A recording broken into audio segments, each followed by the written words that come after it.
All right, guys, we need to talk about this today. I don't want to scare anyone. I don't want to sound like a Debbie Downer, but it's something that we need to discuss, and that is why a lot of millennials are essentially screwed when it comes to their financial future. And look, this isn't something that you have to be part of a statistic, but the broad majority of people, the vast majority, are going to find themselves in a very sticky situation when it comes to personal finances, especially in the coming year. So what we're going to do in this video is I'm going to lay out some of the problems, show you some of the problem areas that people are facing with their finances, and then how we can sort of counteract this, how we can combat this and not be part of the statistic. Because when you look at the numbers, it's very difficult for millennials to start to build wealth, to start to increase their income and find themselves in a better financial position overall. And you know, the other day somebody asked me, why do I care about personal finance so much? Why do I seem to talk about money very often? And for a minute I started to think, maybe I overthink this. Maybe I shouldn't think about finances at all, and I should just go on living life and not worry about money at all. And it started to make me think that, you know, there is a point where you don't want to think about personal finance, but at the same time, you need to be proactive about it. And I have so many friends who think that money is inherently evil, and so therefore, they never ever think about money, and they're swamped in debt. They have tons of credit card debt. They have $40,000 in student loans, and they're absolutely poor, and they can't do the things in life that they want to do because they have nothing. They have no money. And so it's important to put it somewhat in a prioritized category in your life. Obviously, you need to prioritize things in life more like family and friends and other things like having fun in life and getting value out of it. But money should be, or at least for myself, it's certainly up there in that area of prioritizations in life. And so what we're going to do in this video is I'm going to show you everything that you need to know when it comes to this, when it comes to where the problem areas are and then how we can get around that. So let's just start right now. And let's start with some statistics which came out that are going to kind of lay out why this is going to be an issue for a lot of millennials and why a lot of millennials are going to struggle to retire in the future. And one of the first things we need to look at is the average income of a millennial is about $35,592 per year. By the way, I memorized like all these numbers, so make sure you drop a like on the video and subscribe if you haven't done so already. But $35,592 per year is the average income for millennials. Now, maybe you make more than that, maybe you make less than that. That's okay, okay? We're gonna get around that and show you essentially how you can pay off debt, how you can find yourself in a better financial position by kind of laying out some of the principles in this video. But with that income, we're going to take away some money for taxes. So let's give you the benefit of the doubt and say that you were able to live in a state that doesn't have any income tax. And so if that was the case, you would pay about a little bit over 15% tax on your $35,592 per year. So your total tax burden would be about $5,363 over the course of the year. So you're left with about $30,229, which comes out to about $2,519 per month. Now, with this $2,500 a month, this could look like a decent amount of money, right? But when we start to add up the expenses that we have in our lives, there's three major expenses, and it goes in this order in America and likely throughout most countries in the world.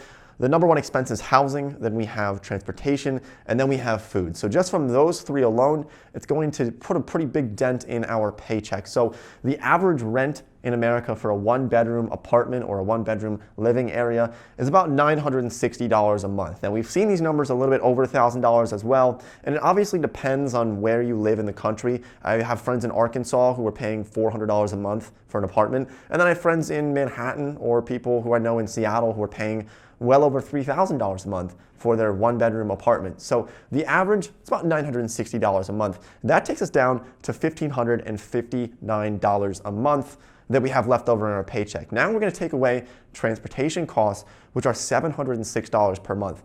Now that might be sort of a startling statistic for a lot of people because most people don't think that they're paying $706 a month for transportation. And I know that I certainly didn't think about that at all. By the way, most of these numbers are coming from the Bureau of Labor Statistics or a number of other different sources. Like this one is from AAA, which is a very, very reputable source for these stats. Now, with $706 per month, it seems so far away. It seems like, wow, there's no way I'm spending that much money. I pay $300 a month for a car payment. How can I be paying $706 a month?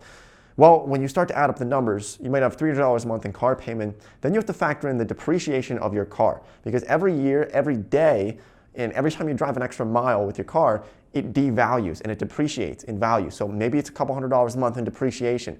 Then you factor in maybe a couple $100s a month in gas and wear and tear on your vehicle. You have to pay for expenses, for maintenance, for your car to get inspected by your mechanic. And once you factor in all these costs and insurance, you're paying $706 a month on average for transportation costs. That's quite a bit. That takes us down to $853 a month that we have left over just by paying for housing and transportation. Now let's factor in food. Let's say you can do $250 a month, which is honestly pretty good, certainly below the average expenses for food in America, with $250 a month. That's one thing that I don't think you should ever really cut back on too much in terms of eating good food, right? Because your health is something that you should certainly prioritize quite a bit over other areas. Those are the three expenses, and that leaves us with $603 per month. But guess what? We haven't talked about health insurance. We haven't talked about retirement account contributions. We haven't talked about clothing. We haven't talked about your student loan payments, which are an average of $393 per month. So once we start factoring in all these other payments, you're going to find yourself in a very sticky situation, or at least on average for most millennials. And this is kind of where the problem occurs. Then we're going to show you how you can kind of fix this problem, okay? So with $603 left over, let's say that you don't want to forego health insurance. This is something I think everybody should have. And the average monthly premium in America for health insurance is $440 a month. Now maybe it's more in other countries, and it might be less in other countries, but $440 a month, that leaves us with $163 a month at the end of the month. And we haven't even talked about so many other expenses that you probably have. You probably have phone bills, you probably have Wi-Fi bills, you probably have a number of things you have to buy for your house or your apartment, your student loans, your credit card bills. But there's so many things that we haven't included in this, and you're already at only $163 per month. And so now you can see the problem that a lot of millennials are facing, and maybe you have this problem as well, where we're essentially in this budget deficit. That's what we would call it. I tend to think of a lot of personal finance sort of as business, or even how governments work, where they have budget surplus or budget deficit. When you're in a budget deficit, it means that you're spending more money than you're making per month. Now, how do we fix this? How do we fix this problem so that we can start contributing to our retirement account? How do we fix this so that we can retire earlier, or make sure that we retire by the average age of 63 in America? What can we do? Well, first of all, you need to run a budget. And you know, I've said this so many times, some people might be getting sick of it, but I know that 80% of the people watching these videos are not running a budget. They're not keeping a budget. It's super simple. At the end of the month or at the beginning of the next month, track your monthly expenses from the previous month. So we're in December now. What you can do is just look back on November and say, how much money did I make? And maybe you made $2,500 in the month.